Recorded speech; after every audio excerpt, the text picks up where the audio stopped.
back to the garage. In today's video, we're going to be doing something really simple. And that is how to change your oil.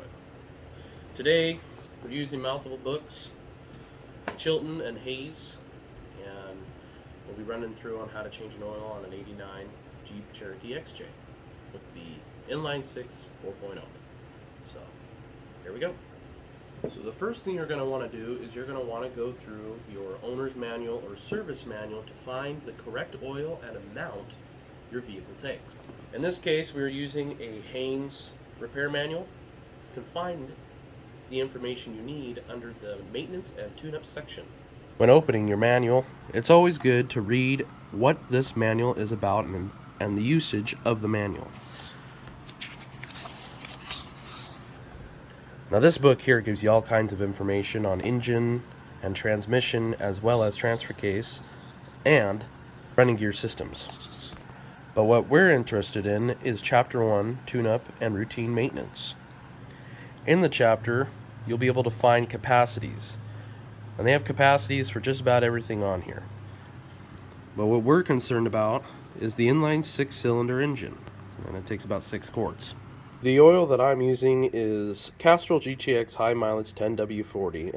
So here's what under the hood looks like in a 1989 Jeep Cherokee. Now from 1984 to 2001, all of the Cherokees pretty much have the same inside. This one here has an adapter to where it comes up. Now on my other Cherokee, it's sideways, so it dumps all that oil onto your starter. It'll probably dump all the oil on your starter here, but when you drain the oil out of the filter has a chance to actually drain through the system and down into the oil pan and into your catch pan.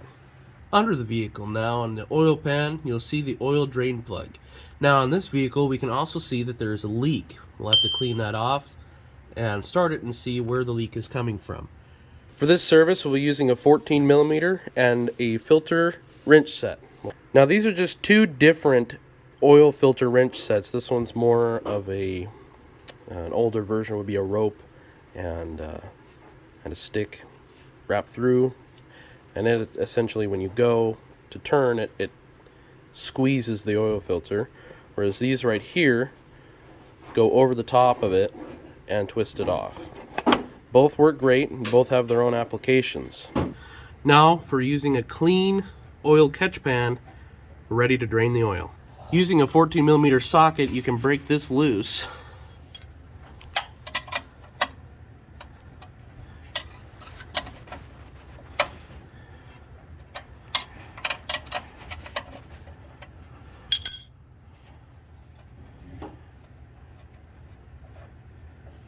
Make sure you got your oil pan right where you want it, or you'll make a mess.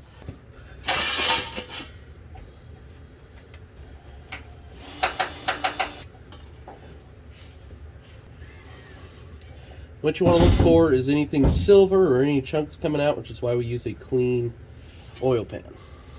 So now we can use our filter wrench to get to the filter.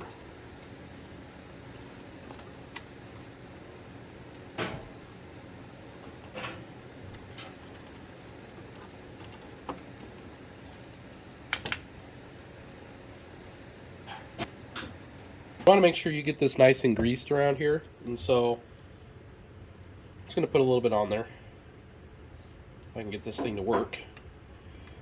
So now we got one that works.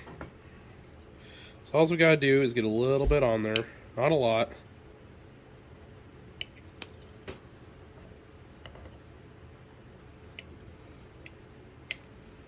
And then wipe it around with our finger.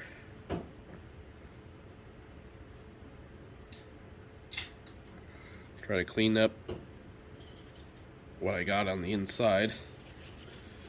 But now that that's all nice and greased, we can put it on. Just gonna wipe off any oil residue off the sealing surface. Doesn't make much of a difference, at least I don't think it does, but makes me feel better. With oil filters, you only need to go hand tight. You don't gotta reef on them, because over time they will tighten. Now that we got our oil filter installed, we can wipe it off, make it look all nice, and write the date on it. Now with the oil plug installed, filter installed, we are ready to put the oil in.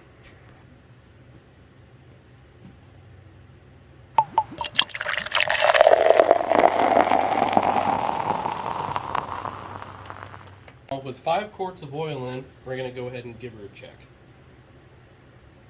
It's just above the add line.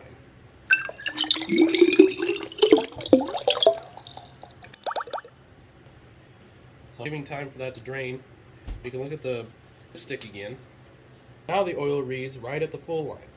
With the oil put in, stick checked, we can now start the rig, let the oil fill the filter, and then recheck and check for leaks.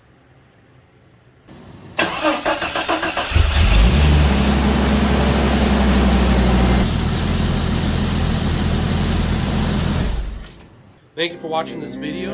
Like and subscribe.